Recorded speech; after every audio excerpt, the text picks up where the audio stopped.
পূৰ্বে আচলতে ভেঞ্চাৰ শব্দটো অসমৰ ইতিহাসৰ পৰা নাইকিয়া কৰি দিম বুলি কৈছিলে আৰু অসমৰ ইতিহাসত আচলতে তেওঁ আজি অসমৰ শিক্ষা খণ্ডক আমূল পৰিৱৰ্তন সাধন কৰিম বুলি কৈছিলে সেই মুখ্যমন্ত্ৰীৰ দিনত আজি 20,000 অপ্ৰাদেশিত শিক্ষকে আজি প্ৰতিবাদ কৰিবলগীয়া হৈছে আজি তেওঁলোকে অনশনত বহিবলগীয়া হৈছে আজি আপোনালোক সকলোৱে নিশ্চয় লক্ষ্য কৰিছে যে যোৱা 4 ডিচেম্বৰ তাৰিখৰ পৰা আজিৰ তাৰিখলৈকে প্ৰায় 20 দিন আচলতে তেওঁলোকে অনশন কাৰ্যসূচী ৰূপায়ণ কৰিবলগীয়া হৈছে আৰু এই সময়ছোৱাত মুখ্যমন্ত্ৰী হিচাপে আছে ডক্টৰ হিমন্ত বিশ্ব শৰ্মা যিজন মুখ্যমন্ত্ৰীয়ে শিক্ষা খণ্ডত আমূল পৰিৱৰ্তন সাধন কৰাৰ কথা কয় যিজন মানুহে আচলতে অসমৰ ইতিহাসৰ পৰা ভেঞ্চাৰ শব্দটো নাইকিয়া কৰি দিম বুলি কয় সেই মানুহজনৰ দিনত আজি এই শিক্ষকসকলে আজি আসলে প্ৰাথমিক বিদ্যালয়ৰ পৰা কলেজ শিক্ষকসকল যিসকলৰ আসলে প্ৰাদেশিকৃত হোৱা নাই তেওঁলোকে আজিৰ দিনটোতো আসলে প্ৰতিবাদত বহি থকা ঘটনাটো অত্যন্ত দুৰ্ভাগ্যজনক ঘটনা আৰু এই মুহূৰ্তলৈকে অসম চৰকাৰৰ মুখ্যমন্ত্ৰী আৰু শিক্ষা মন্ত্ৰীয়ে আজিৰ তাৰিখলৈকে আসলে তেওঁলোকক খা খবৰ নোলোৱাটো তেওঁলোকৰ যিবিলাক ন্যায্য দাবীক লৈ তেওঁলোকে আসলে প্ৰতিবাদ কৰি আছে সেইসমূহ আজিৰ তাৰিখলৈকে তেওঁলোকে পূৰণ নকৰাটো অত্যন্ত দুৰ্ভাগ্যজনক কথা আজি বিদ্যালয়ত পাঠদান কৰাৰ পৰা তেওঁলোকে বিৰত থাকি আসলে প্ৰতিবাদ কৰিবলৈ ঘটনা কি হুচাইছে আজি শিক্ষকসকলে আসলে কি কৰে আজি শিক্ষকসকলে আমাৰ দেশৰ ভৱিষ্যত নিৰ্মাণ কৰে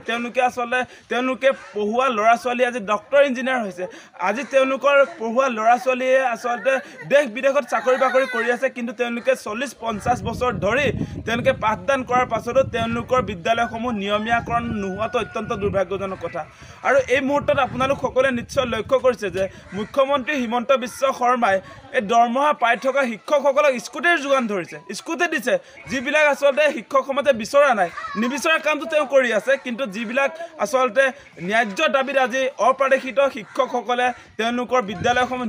নিয়মীয়াকৰণ কৰা তেওঁলোকৰ বিদ্যালয়ৰ মিড ডে মিলৰ ব্যৱস্থা কৰা বা কিতাপ পত্ৰ যোগান ধৰা এই ন্যায্য দাবীসমূহ উত্থাপন কৰিছে তেওঁলোকৰ ক্ষেত্ৰত চৰকাৰখনে কোনো ধৰণৰ গুৰুত্ব নিদিয়াটো অত্যন্ত দুৰ্ভাগ্যজনক কথা আজি চাওক আজি আপোনালোকে নিশ্চয় দেখিছে যে হিমন্ত বিশ্ব শৰ্মা মুখ্যমন্ত্ৰী হোৱাৰ পাছত লাহে লাহে আসলে তেওঁ চৰকাৰী বিদ্যালয়ৰ যি আসলে তেওঁৰ দায়িত্ব সেই দায়িত্ব তেওঁ আসলে তেওঁ সেই দায়িত্বৰ পৰা অব্যাহতি ল'ব খুজিছে আমি দেখিছোঁ মুখ্যমন্ত্ৰী হিমন্ত বিশ্ব শৰ্মাই তেওঁ মুখ্যমন্ত্ৰী হোৱাৰ পাছত আসলে এমালগেমেশ্যন কৰা আৰু ক্লোজাৰ কৰা বা তেনেকুৱা বিভিন্ন মাৰ্জাৰ কৰা আপোনালোকে দেখিছে যে বিদ্যালয় একত্ৰীকৰণ কৰি গৈ আছে লাহে লাহে চৰকাৰী খণ্ডৰ বিদ্যালয়সমূহ তেওঁ বন্ধ কৰিবলৈ আৰম্ভ কৰিছে গতিকে এই মুহূৰ্তত আসলে শিক্ষা খণ্ডৰ কাৰণে ৰাজহুৱা খণ্ডৰ